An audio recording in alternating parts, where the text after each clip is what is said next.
Right, so today there are again some questions. Let me check where they are. There we go. 2 questions today.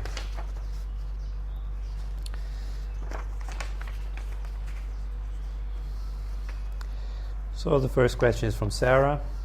So my question, what do you recommend for breaking out of thoughts we so deeply believe / buy into when it is happening? Essentially wake up so we aren't lost in this state / emotions for hours on end, because we really feel like what is happening is true. I thought about your talk on anxiety and self-acceptance. Transform, distract, or transcend the thoughts.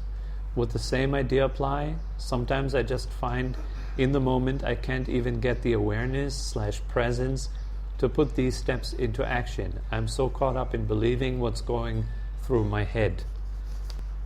Okay. What do you recommend for breaking out of thoughts we so deeply believe or buy into when it is happening? So she seems to be feeling that these thoughts that are happening in her head are true. Well, the way to overcome this is just practice. We have to really get used to finding some space between what is going on in the head or in the body as an emotion and the one who is observing. So this is what practice does. The longer you sit, the more you practice, the more experience you get, the more the experience should grow of actually finding some space between you and the emotion, between you and the thought. And in the beginning, this space is hardly ever there. Most of the time, we're completely invested in what is going on. Most of the time, completely lost in what is going on in our heads, in our mind. There's this continuous dialogue going on, a monologue in our heads. It seems that we are the thinker. For an emotion, it would be feeling like that we are the one that feels this emotion, that's in the emotion, looking out at the world through the emotion. This means we're completely identified. So the emotion becomes a matter of the self. It's me who feels that. So understanding selflessness, understanding not self, can only be the solution if it is understood properly. So we have to invest the time to prepare to understanding not self. We have to prepare, we have to kind of build up the way to understanding not self.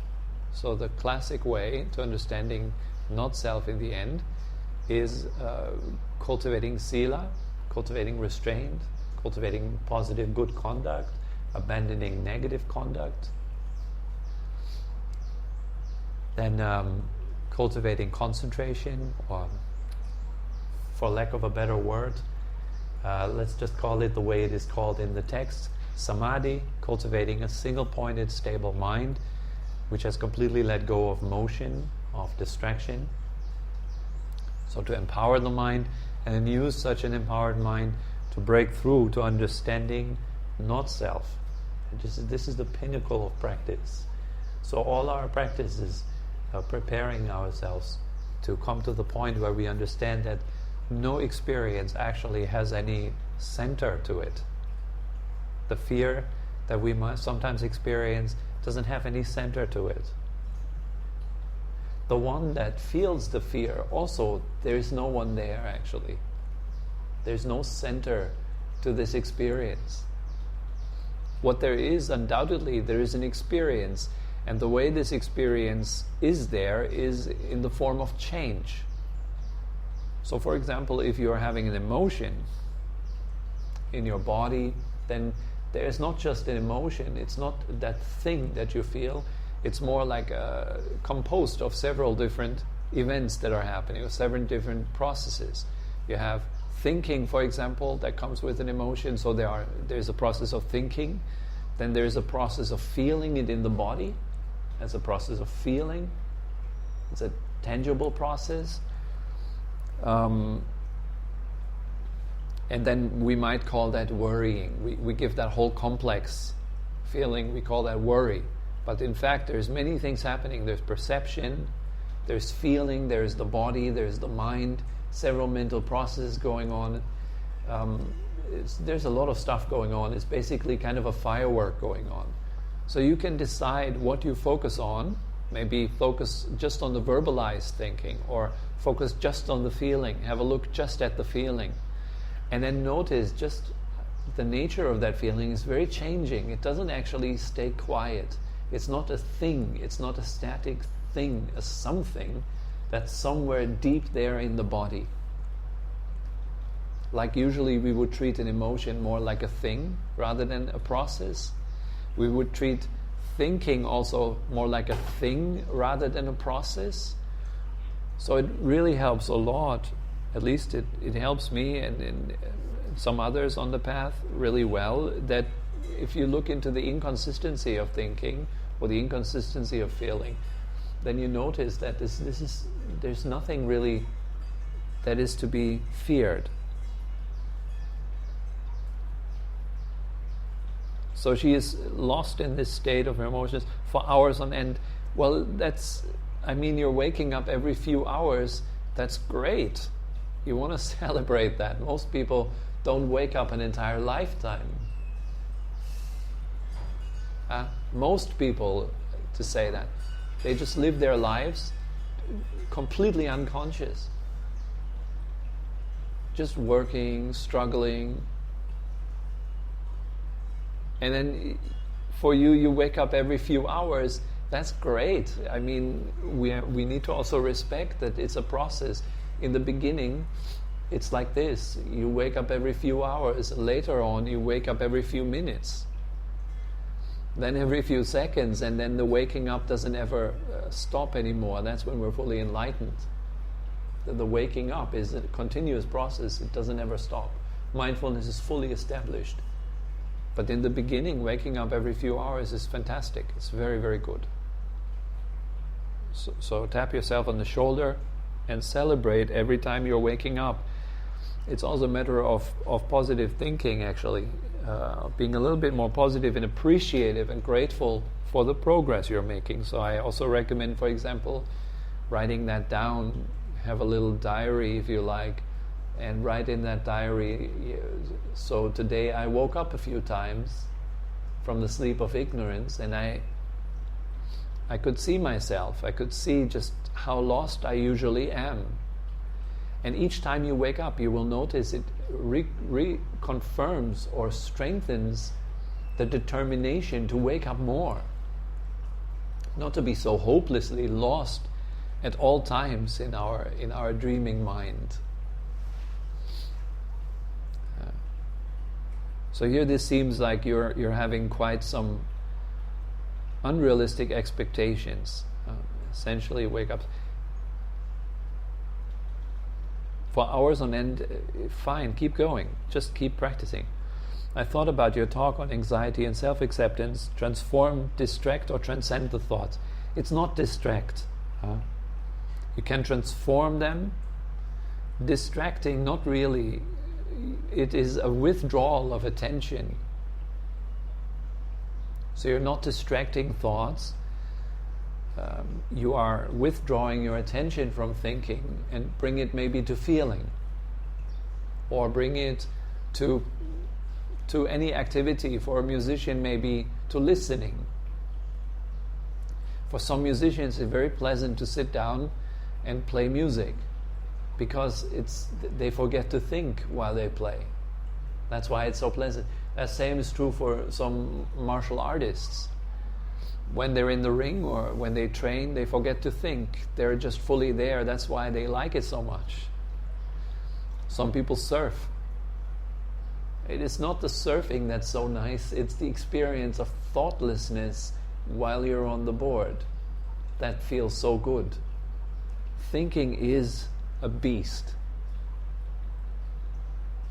Truly is. And it takes a long time to transcend it and to make progress on that path.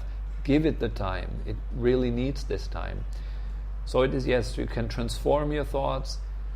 You can withdraw your attention from thinking, basically you stop nourishing it, or you can transcend your thoughts. But transcending your thoughts, it means that you're understanding that there is no center to thinking. There is no inherent existence in a thought. A thought is not a thing. A thought is not a thing, but we treat it like a thing. It shows that we experience it like a thing, and that thing seems to be in relation to me, and I try to get rid of that thing, or I try to accumulate more things.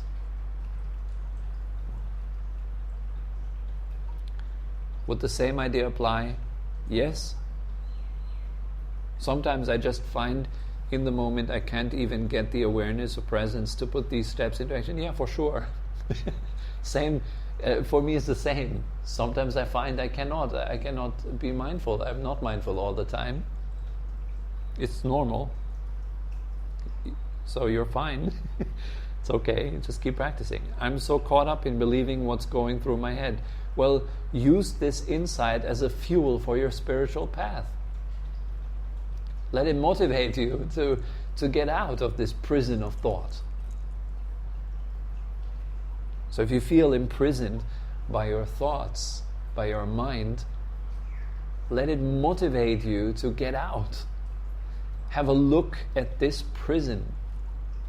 Have a good look at it. Most people don't really have a look at it.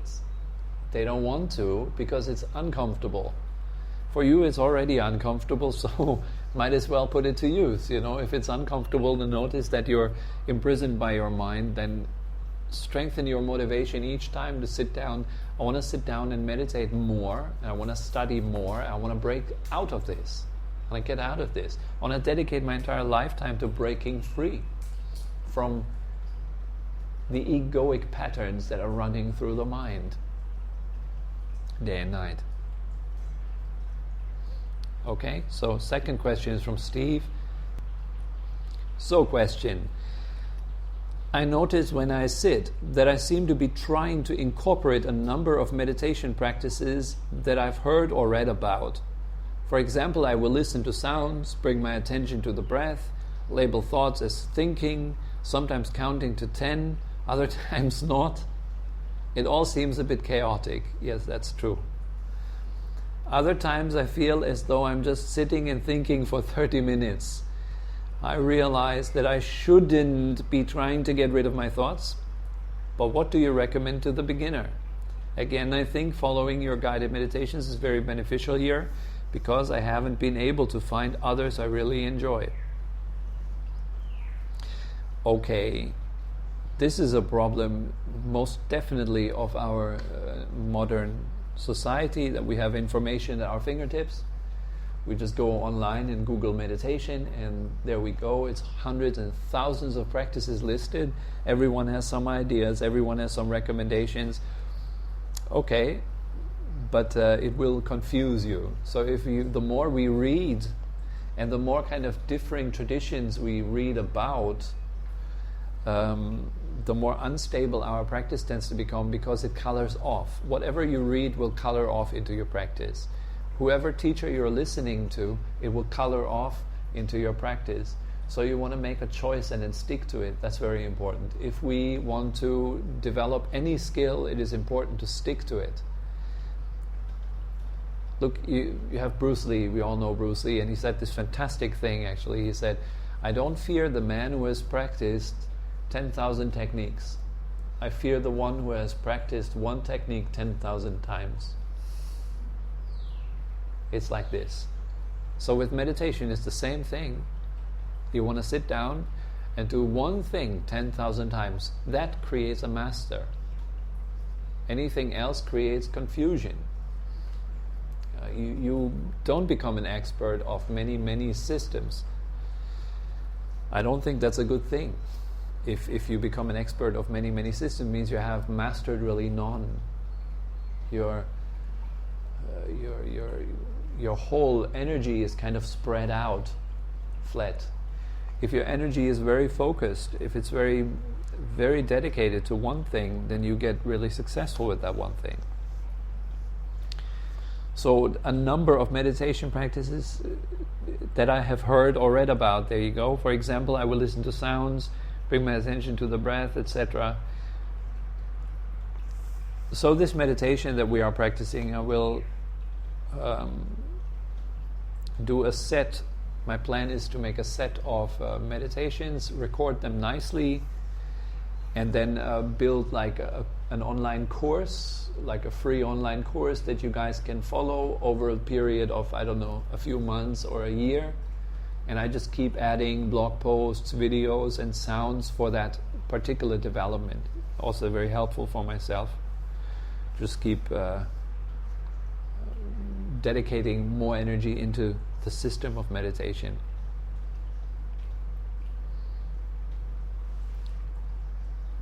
Okay, feels though I'm just sitting and thinking for 30 minutes. Okay, other times I feel as I shouldn't be trying to get rid of my thoughts. Sometimes I feel that I'm just sitting and thinking for 30 minutes. Here again, is too much expectations. It's normal to be sitting and thinking for a beginner, sometimes for 30 minutes. You sit down in meditative posture. Outwardly you look like a Buddha, but inwardly it's chaos for 30 minutes. It's fine, it's okay, it's part of the game. We have very high expectations. Need to get out of these high expectations. They are a great prison, you know. We feel we must be perfect. That's creating a whole lot of anxieties and fears and worries and doubts about ourselves. We feel we must be healthy, perfect. We must stay alive. We must not lose our stuff. We must. It's a lot of pressure. We want life to work out exactly as we want it to. And that is the cause of anxieties and fears. So loosen up, relax. It's uncertain. Life is uncertain. Will go down the drain. Meditation process is uncertain. You don't know how it's unfolding.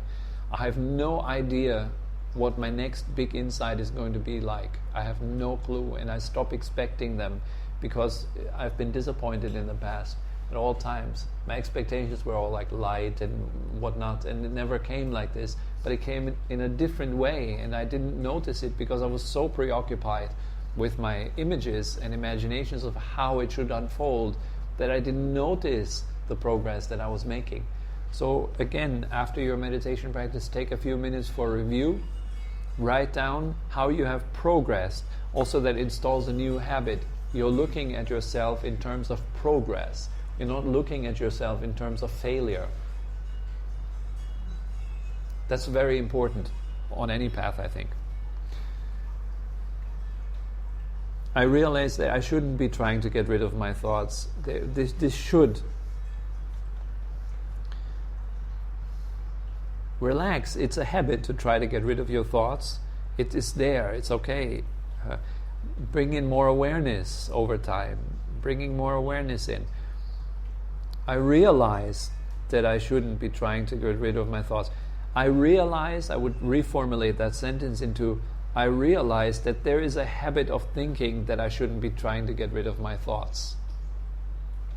It's a bit more easy on the mind. Again, I think following your guided meditation is very beneficial here because I haven't been able to find others I really enjoy. Okay, that's good, that's nice. What's important is that you choose one thing and you stick to it and really push through it. Ideally with a qualified guide by your side that helps you to master these techniques. Also, there has been discussion also with like a question, an anonymous question of another student who asked about fear. I quickly want to go over that also. That student has some problems with having a great fear of the body breaking down, being anxious about that and so forth. Contemplating death, contemplating illness, contemplating all these kind of things that Buddha recommends to is very, very good, but it also can be misunderstood. So it leads to depression, or it leads to more fear or anxiety. So there are 5 thoughts the Buddha recommends to think about on a daily basis, to contemplate them. The first of them is that I'm subject to old age. The first one is I'm subject to illness. I will definitely get ill. That's an unavoidable fact in life. If you're not ill now, then you will get ill soon. I'm ill at this moment. I have a bit of a cold. It's nothing bad, but it's part of life. We get a cold, and eventually there will be something that's quite more significant, like a cold, and maybe even leads to my death. Death of my body. So there's this illness. It's the first thing to contemplate. I will definitely get ill. Second thought to contemplate is I will definitely get old. I'm subject to old age. So we're aging every minute, every second actually. We're getting older. To really feel this youth that we are having right now doesn't last. The ability to move our bodies, to use our senses, will gradually diminish more and more. It's a particularly difficult thought for someone that's quite young. It gets more easy when you're getting older already to access the feeling of what it means to get older. Number 3 is I will definitely die. That's very important to contemplate. Everything that I do right now leads up to my death. I will die, that's for sure. Number 4, which I personally find very powerful, I will lose everything that I like. I will lose everything I love. I will lose everything that means something to me. That's a very powerful one.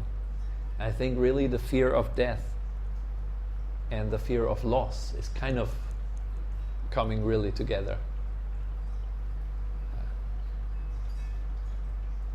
And the 5th thought is I'm the owner of my actions and heir to my actions. This is contemplating karma. Contemplating karma, if you translate karma, it just simply means action. Contemplates basically at the end of these 4 thoughts, we contemplate our lifestyle. And it's not to depress ourselves, but it's actually to encourage ourselves and to look upon ourselves and see that, wow, I'm so happy that I'm spending my life well. That should be ideally coming out of the 5th thought. Wow, I'm really spending my time well. I'm acting well for the benefit of myself and others. I'm kind, compassionate. I'm a beautiful human being. I'm not talking about the body. That's really important. So it is an encouragement to act well and to abandon negative action, because that creates a sense of I'm happy with myself, I enjoy myself, and I'm ready to go, I'm ready to give up, I'm ready to lose. Because I'm actually, and now we go even deeper, I'm not owning anything.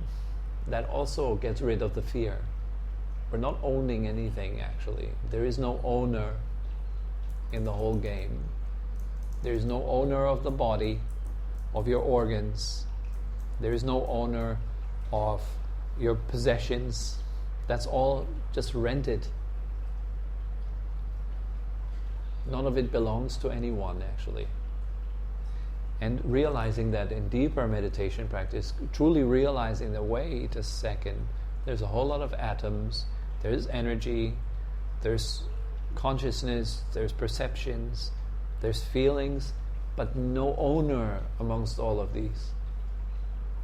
That creates a sense of being totally free from remorse and happy about having used your life really well. And using your life really well creates happiness in the face of death, in the face of those preceding 4 thoughts. I'm definitely going to go older ill. I'm going to die and I'm going to lose everything that I have. Fortunately, I'm now making the decision. Maybe up to now you've been a real bad boy or bad girl, that's fine. But now what's important is you're making the decision right now to change. And that decision determines your future. And that's important. You cannot change what you did in the past. But you can change right now.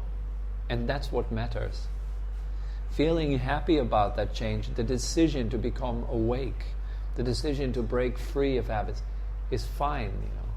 Really keep that awake and cultivate that. And cultivate the joy of knowing you're on the path as an antidote to these fears of passing away, etc. Another point is sometimes we kind of develop on the path these kind of irrational fears. For all of us, it can be very different. For me, is the irrational fear of going insane. I had that several times popping up on my path. It's a very scary one, that I'm losing my mental health. It's even more scary to me than losing my physical health. So that fear is sometimes boiling up and it's overruling me, and it really almost freaks me out many, many times. So it's very important to tackle that the right way. And the way I always have success with this fear is by completely surrendering to it. It takes out all the power. I'm neither chasing it, I'm not seeking out the fear, so I'm not nourishing it, and I'm not trying to get rid of it. Both of that is not correct. Chasing the fear, trying to go into the fear, trying to maintain it and nourish it, that's not the right one. Careful with that. Also, trying to get rid of it is not right. But many people think, oh, I'm not trying to get rid of it, but I'm trying to look at it, but kind of secretly they maintain it by looking at it, because their looking is stained.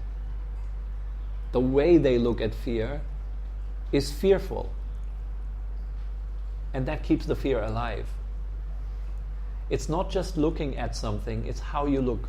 I said that many times. It's how you look. That makes a big difference. So you're looking at fear, and you're looking at it with this subtle kind of feeling, I want to get rid of it, I want to push it away. But I shouldn't be pushing it away. Careful, because that might imply that for you to keep it alive.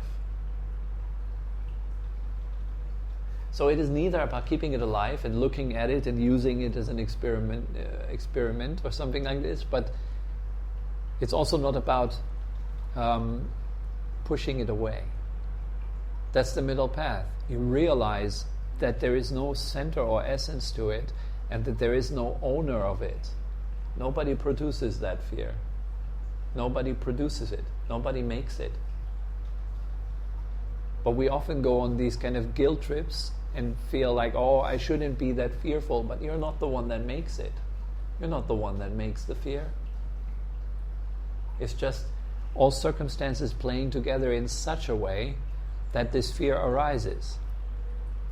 It's internal habits that have been formed long time ago maybe, and now they clash together with some form of awareness that has arisen, like I'm getting older, or soon I will die.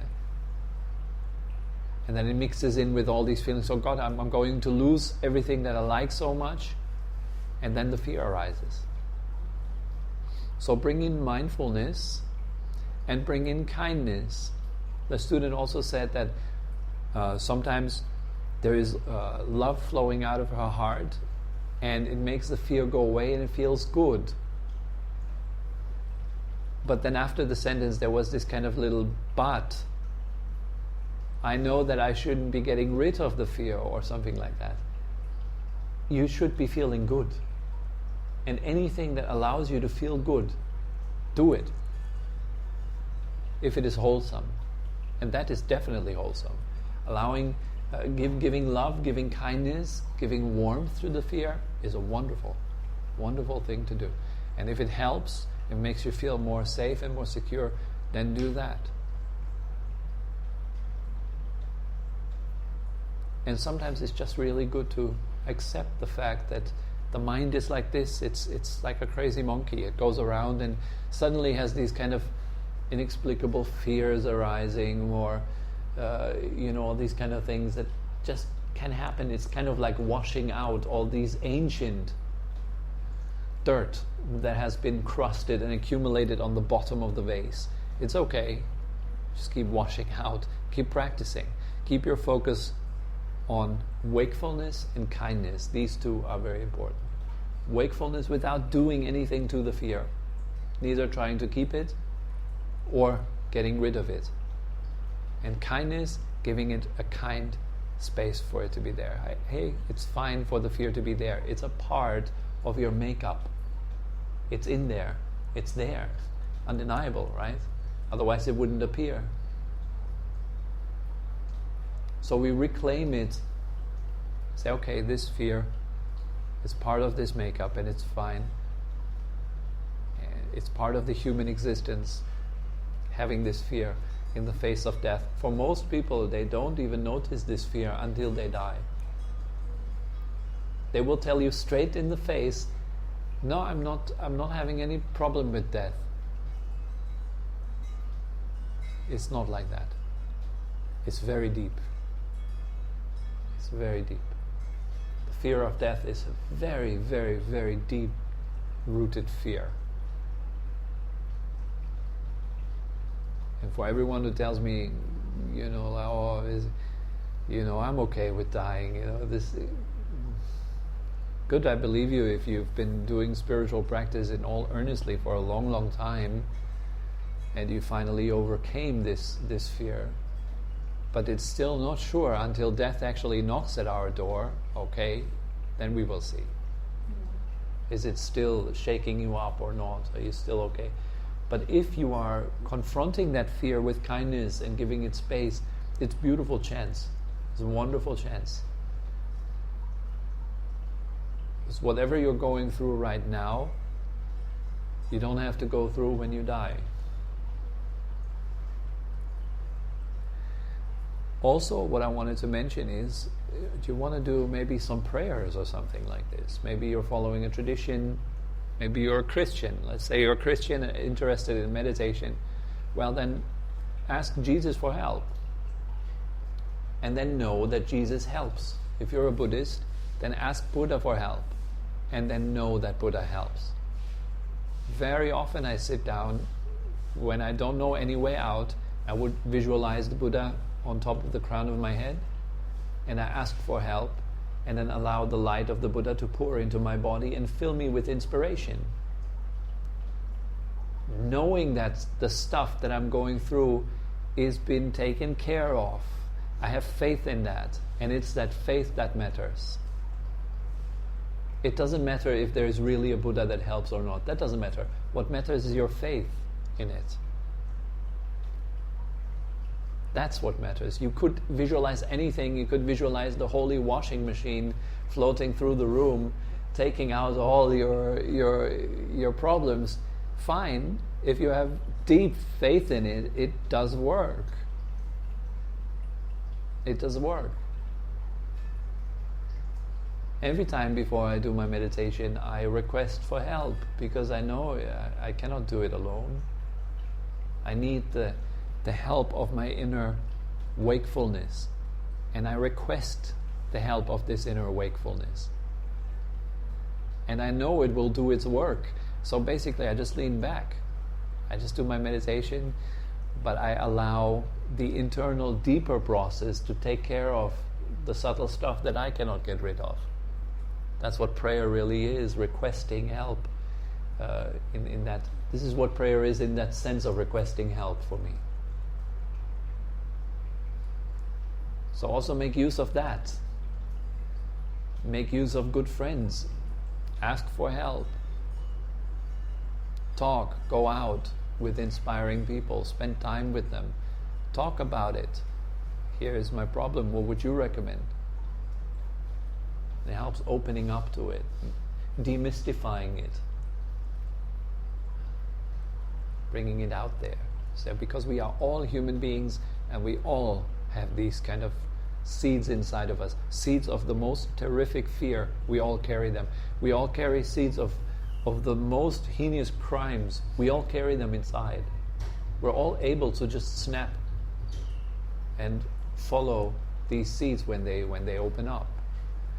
Just requires the right circumstances to come together. So right now most of us are kind of in a safe state. Well, maintain mindfulness and find perfect safety in the end.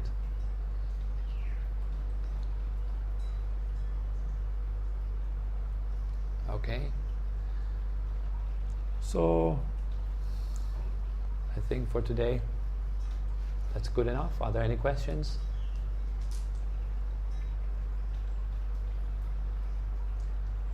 No questions? Good. Thank you very much for coming. Thank you.